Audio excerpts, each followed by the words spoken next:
तो बेटे हमारे पास अगला चैप्टर है चैप्टर नंबर 8। चैप्टर का नाम है बायनोमियल थ्योरम। और दूसरी बात ये कि एक एमसीक्यू पास पेपर में पूछा था कि बायनोमियल थ्योरम किसकी वजह से, मतलब किसने बनाया।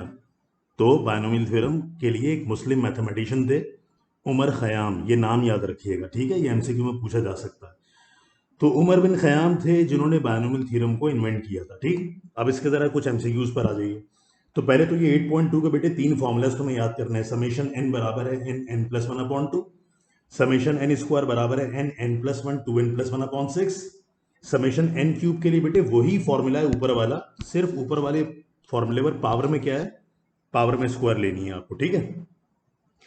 अच्छा, अब दूसरी इंपॉर्टेंट बात ये बेटे कि बायनोमियल थ्योरम में याद रखिए, अगर a प्लस बी की पावर n दी जा रही है तो जितनी पावर है ना, नंबर ऑफ टर्म हमेशा उससे एक ज्यादा आती है। तो ये बात याद रखिएगा, बायनोमियल थ्योरम में जितनी पावर होगी नंबर ऑफ टर्म उससे हमेशा एक ज्यादा आएंगी। पहली बात क्लियर हो गई।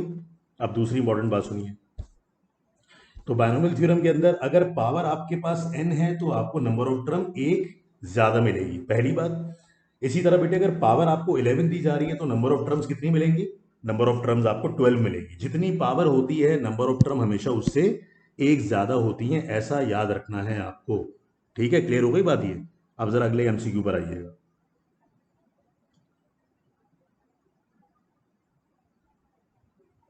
अब ये जरा सुनो बेटे ध्यान से।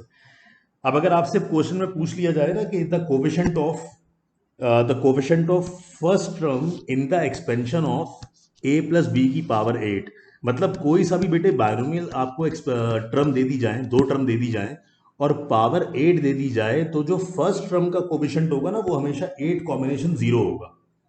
तो सेकंड टर्म का बेटे कोफिशिएंट क्या हो जाता, 8 कॉम्बिनेशन 1। थर्ड टर्म का क्या बन जाता, 8 कॉम्बिनेशन 2। इसी तरह फोर्थ टर्म का क्या बन जाता, 8 कॉम्बिनेशन 3। यानी जिस टर्म का भी तुम्हें कोविशेंट निकालना है, नीचे उससे एक वैल्यू कम रखवाना।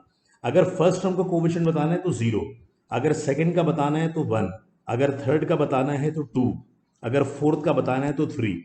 इसी तरह बेटे अगर तुम्हें फिफ्थ कोविशेंट बताना हो तो 8c नीचे 4 लिखना। ये एक शॉर्टकट बता रहा हूं, याद रखिएगा।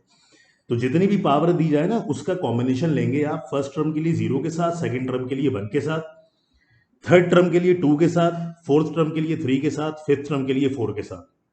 क्लियर हो गई बात ये। दूसरी इंपॉर्टेंट बात सुनिए, the middle term in the expansion of, बेटे अगर आपको कोई भी बायनोमियल एक्सपेंशन दे और इसमें मिडिल टर्म निकालनी हो तो मिडिल टर्म हमेशा एक होगी अगर पावर क्या हुई, इवन पावर हुई। तो अगर इवन पावर होगी तो मिडिल टर्म एक होगी। और मिडिल टर्म किस तरह निकालते थे बेटे, याद है, n plus two upon to. और आपको पता है अगर पावर ऑड होती तो दो मिडिल टर्म्स होती, एक n plus one upon to और एक n plus three upon two. तो अगर इवन पावर है तो फॉर्मूले में मिडिल टर्म की पोजीशन कैसे निकलेगी, n plus two upon two. N की जगह 10 पुट करवा दिया, 10 प्लस टू 12 हो गया, 12 को 2 से डिवाइड किया तो 6 टर्म होगी जो मिडिल टर्म होगी। इसी तरह बेटे अगर मिडिल टर्म आपको पावर 2n की निकालनी हो तो 2n पावर भी इवन पावर होती है। इसकी मिडिल टर्म निकालने के लिए फॉर्मूला क्या बन जाएगा, simple, n plus two upon two. N की जगह 2n आ गया, दोनों में से 2 कॉमन लिया, 2 से 2 कैंसिल। तो कौन सी टर्म होगी जो मिडिल टर्म होगी, n प्लस वन टर्म होगी बेटे जो मिडिल टर्म होगी। क्लियर हो गई बात ये। और अगर पावर ऑड होती बेटे तो दो मिडिल टर्म होती, अगर पावर इवन होगी तो एक मिडिल टर्म होगी और उस मिडिल टर्म तक पहुंचने का रास्ता होता है n plus two upon to के जरिए। ठीक है बेटा, क्लियर हो गई बात यहां तक। काइंडली जरा इसको नोट डाउन कर लीजिए।